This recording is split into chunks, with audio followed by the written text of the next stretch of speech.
Сүүлийн үед хүмүүсийг хоёр талцуулаад байгаа машин болох Jeep Wrangler, нөгөө талаас Tank 300. За яагаад хүмүүсийг энэ хоёр машин маань талцуулаад байна гэх юм бол нэг нь бол одоо хүн бүгдийн сайн мэддэг 1950-аад оноос гаралтай Америк нэгдсэн улсын дэлхийн 2 дугаар тань зориулагдсан үйлдвэрлэгдсэн хүн бүхний хэрэглээг мэддэг. За энэ машины ямар flexible гэдгийг бүгд мэддэг. Туулах чадвар, мөн тоног авах чадамжийг бүгд мэддэг бол сүүлийн үед 9 ангиллын борлуулалтаар нэгт тэргүүлж байгаа.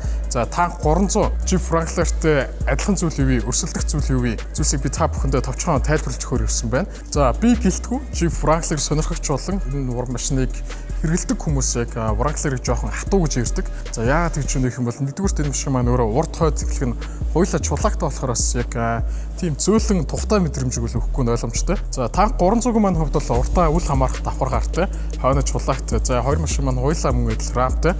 За мотор хорофтны хувьд бол хоёулаа яг адилхан 2.0 турбо 4 цилиндр автомат гидромеханик бас зурагшаа 8 шаталтай хорофтой. За бас нэг адилхан зүйл нь одоо хоёулаа асаас асаагчтай болж өгсөн байгаа. За хүмүүс Wrangler-ыг жоохон хүүтэн одоо тий өвлийн нөхцөл жоохон хүүтэн гэж ярьдаг бол одоо 2018 оноос хойш Rubicon Wrangler загварууд одоо дулаалга бас харьцангуй сайн болж одоо парны хүлээлт бол арай гайгүй өмнөхөөс гайгүй болсон.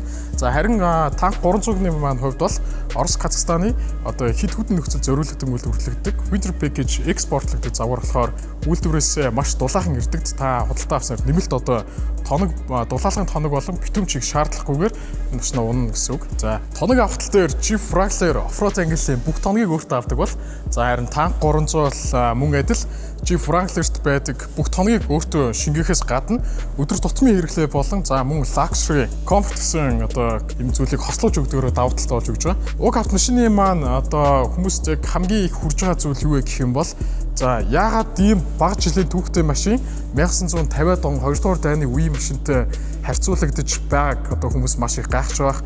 Борлуулалтаар бол дэлхийн зах зээлд одоо яг энэ SUV Extreme Offroad ангил дээр бол Tank 300 за Америк, Герман, Япон одоо үйлдвэрийн та бидний сайн мэддэг машинууд хэдийн ард хаяад бас багагүй хугацааг өнгөрөөсөн байна.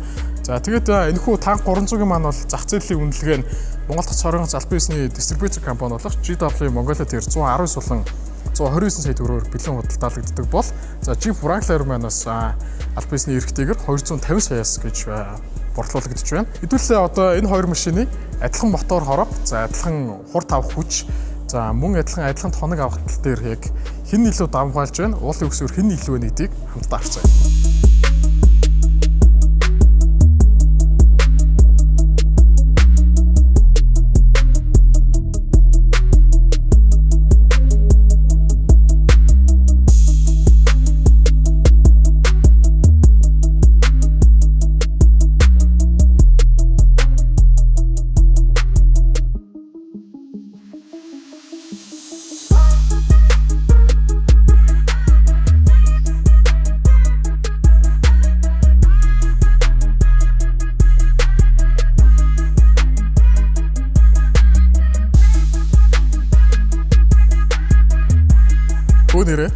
GW Tank 2026 өдөрлөг Баян чандамны уралдааны зам дээр 3 дахь сарын 7-ны өдөр зохион байгуулагдаж байна. Энэхүү өдөрлөг автомашин сонирхогч хүн бүхэнд нээлттэй та бүхний өрнөөр үргэлж ирэхийг урьж байна.